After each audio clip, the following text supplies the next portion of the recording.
Bonjour à tous, c'est Julie et bienvenue sur les recettes secrètes. On est toujours dans la période des fêtes et on va voir aujourd'hui comment faire les incontournables orangettes confites et enrobées de chocolat noir. La recette, c'est parti!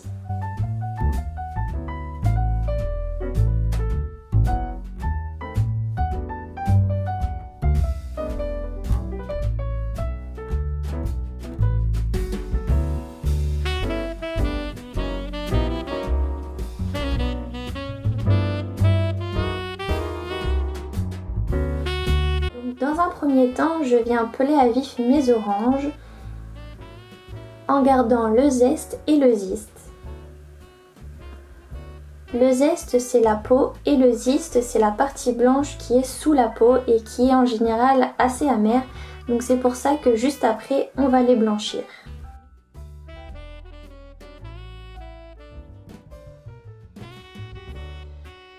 Donc une fois que j'ai prélevé ma peau, je viens enlever les petits morceaux d'orange qui me restent sous la peau et je viens parer de chaque côté pour pouvoir former de jolis bâtonnets. Donc voilà un petit exemple de bâtonnet assez large.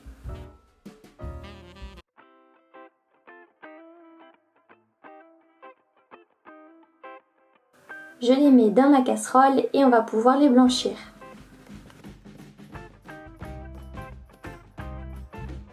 Ça c'est Ramsès, toujours curieux et très attentionné à ce que je fais dans la cuisine.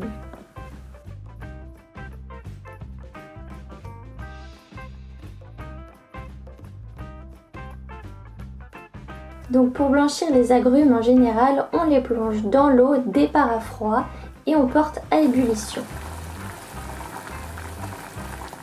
Ensuite je les égoutte à la passoire et je renouvelle cette étape encore 2 fois.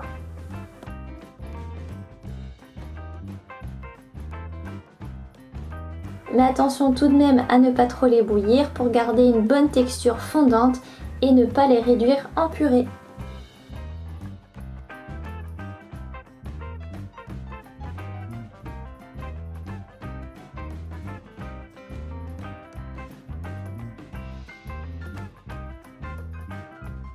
Donc pour mon sirop, je mets tout simplement mon eau et mon sucre et je porte à frémissement une dizaine de minutes pour avoir la texture souhaitée et ensuite je les laisse refroidir jusqu'au lendemain.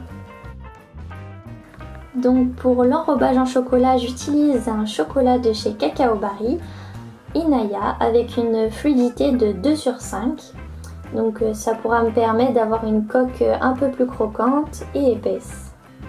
Et ensuite j'utilise le beurre de cacao de chez Valrhona. Donc ça c'est la petite astuce pour que le chocolat reste bien brillant et croquant. Je les placerai au frigo pour les faire refroidir et ensuite je les décollerai délicatement.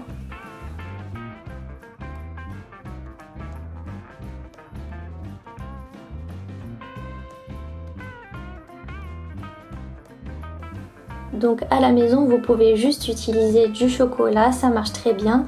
Et si vous savez faire le tablage, c'est encore mieux.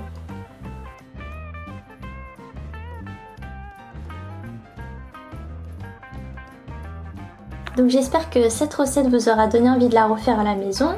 N'hésitez pas à me dire ce que vous en avez pensé dans les commentaires, à mettre un j'aime, à vous abonner.